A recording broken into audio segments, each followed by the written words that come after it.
मैं ये बताना चाहती हूँ कि किस प्रकार आज 4 दिन बीत गए हैं, फिर भी प्रशासन और विभाग के द्वारा कोई भी कार्रवाई नहीं किया गया है, कोई निर्णय नहीं लिया गया है।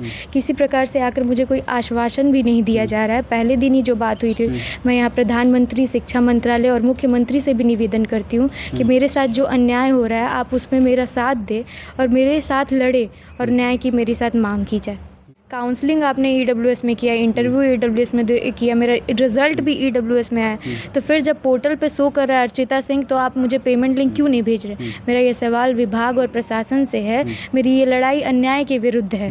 मेरी ये लड़ाई किसी राजनीतिक और उस क्षेत्र में नहीं है। मेरी लड़ाई मेरे अधिकार के लिए। नमस्कार, अभी हमारी मौजूदगी काशी हिंदू विश्वविद्यालय के केंद्रीय कार्यालय के पास में है। आप देख सकते हैं, आज आपको बता दें कि जिस तरीके से अभी कुछ ही दिन पहले बीएचयू जो है पीएचडी प्रवेश प्रक्रिया को लेकर पूरी तरीके से चर्चा में था, अब फिर वही बीएचयू का मामला, अब अर्चिता सिंह जी का मामला है। आप देख सकते हैं पहले यहाँ पर जो अर्चिता सिंह जी का पोस्टर पर क्या लिखा गया है, इनकी भावना क्या है, वो जो दीवार पर लगाया गया है वो दिखाते हैं। फिर इनसे बातचीत पूरे इस प्रकरण में करेंगे कि क्यों जो है ये आज चौथे दिन से धरना पर बैठे। आप देख सकते हैं यहाँ पर जो इन्होंने लिखा है, न्याय की इस संघर्ष में आंदोलन का आज चौथा दिन। नीचे है, अन्याय के खिलाफ न्याय की लड़ाई में लोकतंत्र पसंद लोगों से मेरी निवेदन है कि कृपया मेरे साथ अन्याय होने से बचाइए। और आप देख सकते हैं, और यहाँ पर भारत के संविधान की उद्देशिका और राष्ट्रपति महोदया का और भी जो है चीज़ें लगाई गई हैं। और उधर भी आपको दिखा देते हैं कि यहाँ पर जो है पोस्टर पर सबसे पहले क्या लिखा गया है, वो जो शब्द हैं इनके वो पढ़कर दिखाते हैं, फिर विस्तार से अर्चिता सिंह से मेरी बात होगी। आप देख सकते हैं, मैंने विश्वविद्यालय के नियमानुसार बनाए गए सभी जरूरी प्रक्रिया को पूरा किया है, लेकिन मुझे मेरी नामांकन से वंचित किया जा रहा है। साथियों, आपको बता दें कि इस समय जो अर्चिता सिंह जी का चौथा ये केंद्रीय कार्यालय पर आप देख सकते हैं जो मेन गेट के सामने ये बैठी है। तो आइए इनसे बातचीत करते हैं। हमारे दर्शकों को अपना परिचय दीजिएगा। मेरा नाम अर्चिता सिंह है। मैं यहाँ हिंदी डिपार्टमेंट से पीएचडी एडमिशन के विरुद्ध हो रहे अन्याय के लिए खड़ी हुई हूँ। पूरा मामला जो है बताइए, जिस तरीके से आपके डिपार्टमेंट में जो है आप बता रही हैं, आरोप जो है कि हमारे साथ अन्याय हो रहा है, पीएचडी प्रवेश प्रक्रिया में जो है हमारी एडमिशन नहीं मिल रही है, तो पूरी जो दर्शकों को जानकारी दीजिए, क्या है मामला? भैया, मामला यही है कि जब आप पीएचडी फॉर्म फिल करते हैं तो उस समय आपको ईडब्ल्यूएस के लिए केवल यस और नो लगाना होता है, और मैंने यस लगाया था। मुझे काउंसलिंग के बुलाया गया।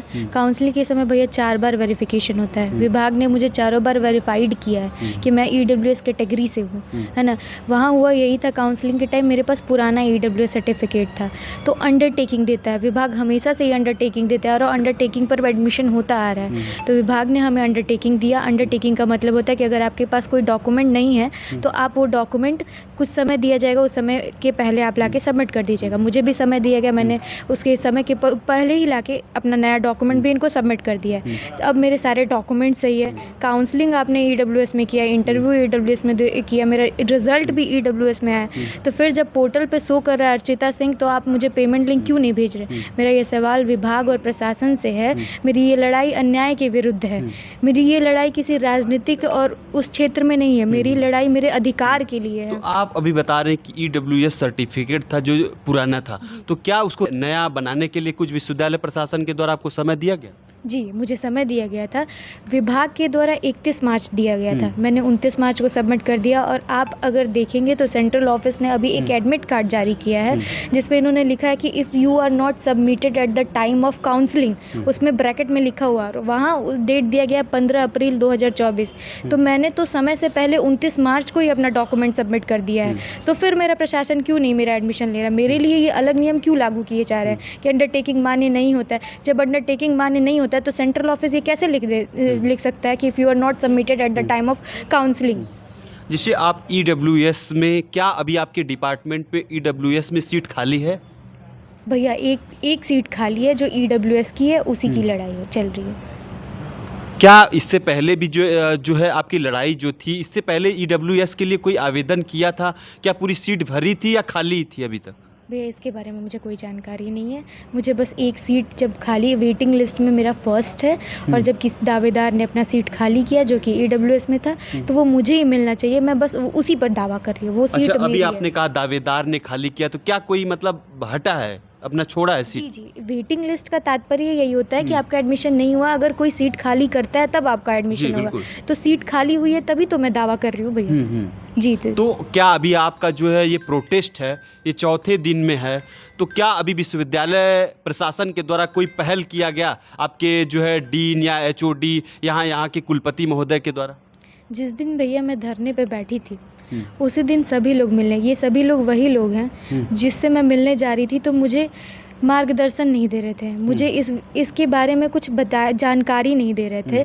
भैया मैं 2 तारीख को यहाँ एप्लीकेशन दी थी, यहाँ तक कि मैं रात के 12 बजे बैठ के सबको ईमेल किया है।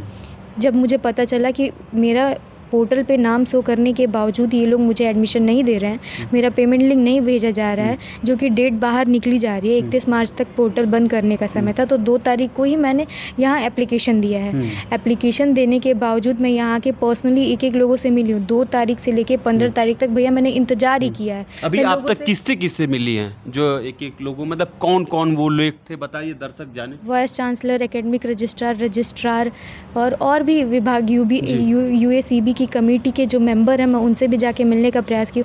या तो वो लोग मुझसे मिल नहीं रहे हैं या वो मेरे से बहुत बदतमीजी से बात कर रहे हैं, वो मेरा पक्ष सुनना ही नहीं चाहते। उनके लिए पहले ही एक पक्ष तैयार है, जैसे ही मैं जा रही हूँ वो अपना पक्ष मुझे बता रहे हैं और मेरा पक्ष नहीं सुन रहे हैं। वो पक्ष क्या है जो वो बता रहे हैं? एक पक्ष आप बता रही है तो वो क्या कह रहे हैं? उनके कहने का मतलब है, मैं जैसे ही जा रही हूँ तो एक नया फार्मूला तैयार कर रहे हैं कि किसी न किसी तरीके से वो मुझे थका दे, हरा दे, कि मैं सीट छोड़ दूँ और वो जिसका एडमिशन करना चाहते हैं, जिसका कि एक राजनीतिक परिवेश है। भैया मैं एक सामान्य घर की लड़की हूँ, मैं UG PG यहीं से की हूँ, मैं बहुत सामान्य परिवार से हूँ, तो मेरा किसी प्रकार का राजनीतिक परिवेश से कोई मतलब नहीं है। और जो दूसरा पक्ष है वो राजनीतिक परिवेश से, हो सकता है उसने अपना दबाव बनाया हो, जो भी किया हो, वो अपनी शक्ति का गलत प्रयोग कर रहा है, जो भी कर रहा है। तो मेरे कहने का तात्पर्य है कि ये लोग ऐसा किए, तब मुझे ये बात फील हुआ है, तब मैं यहाँ आके बैठी हूँ। मैं बहुत मजबूरी में यहाँ क्या ये डिपार्टमेंट, मतलब कि जो आपका, तो जो आप बता रहे कि वेटिंग में हमारा फर्स्ट है, तो क्या किसी दूसरे रैंक वालों को ये सीट दिया जा रहा है क्या, कुछ ऐसा? जी, मेरा 15वां रैंक है और सामने वाले का 18वां रैंक है। मेरा फर्स्ट वेटिंग है, उनका थर्ड वेटिंग है। अच्छा, थर्ड है। थर्ड वेटिंग है। जी। तो आपका चौथा दिन है, तो कब तक ये लड़ाई आप जारी रखेंगी? जिस तरीके से यहाँ के जो BHU का रवैया है, तमाम PhD प्रवेश प्रक्रिया को लेकर जो शिवम सोनकर का मामला आया और आपका भी मामला आया, तो कब तक ये जो है जारी रहेगा आपकी लड़ाई? भैया ये लड़ाई मैं अपने लिए लड़ रही हूँ, मेरे अधिकार के लिए लड़ रही हूँ। तो जब तक मुझे वो अधिकार प्राप्त नहीं हो जाएगा, मेरे यहाँ बैठने और यहाँ से उठ जाने का कोई फ़ायदा ही नहीं है। मैं यहाँ अपने अधिकार, अपने एडमिशन के लिए लड़ रही हूँ। मेरा अधिकार है कि मेरा एडमिशन मिले। जब तक मुझे मेरा पेमेंट लिंक नहीं आ जाएगा, मेरा एडमिशन नहीं हो जाएगा, मैं पेमेंट नहीं कर देती हूँ, तब तक मैं यहाँ से नहीं उठूँगी। मैं ये बताना चाहती हूँ कि किस प्रकार आज 4 दिन बीत गए हैं, फिर भी प्रशासन और विभाग के द्वारा कोई भी कार्यवाही नहीं किया गया है, कोई निर्णय नहीं लिया गया है, किसी प्रकार से आकर मुझे कोई आश्वासन भी नहीं दिया जा रहा है। पहले दिन ही जो बात हुई थी, मैं यहाँ प्रधानमंत्री, शिक्षा मंत्रालय और मुख्यमंत्री से भी निवेदन करती हूँ कि मेरे साथ जो अन्याय हो रहा है आप उसमें मेरा साथ दें और मेरे साथ लड़े और न्याय की मेरे साथ मांग की जाए। मैं बस यही चाहती हूँ। तो मतलब कि 4 दिन हो गया धरना पर, अभी विश्वविद्यालय प्रशासन के द्वारा कोई आपसे मिलने नहीं आया? जी नहीं, पहले दिन धरने पे बैठने पर जो लोग आए थे वही लोग आए थे, उसके बाद कोई नहीं आया। इनका स्पष्ट कहना कि लड़ाई तब तक जारी रहेगा जब तक जो है अर्चिता सिंह जी को न्याय नहीं मिल जाता है। अर्चिता सिंह भी कह रही हैं कि अगर न्याय नहीं मिलता है तो पूरी तरीके से भूख हड़ताल पर हम बैठेंगे इस न्याय की लड़ाई के लिए। बहुत बहुत धन्यवाद।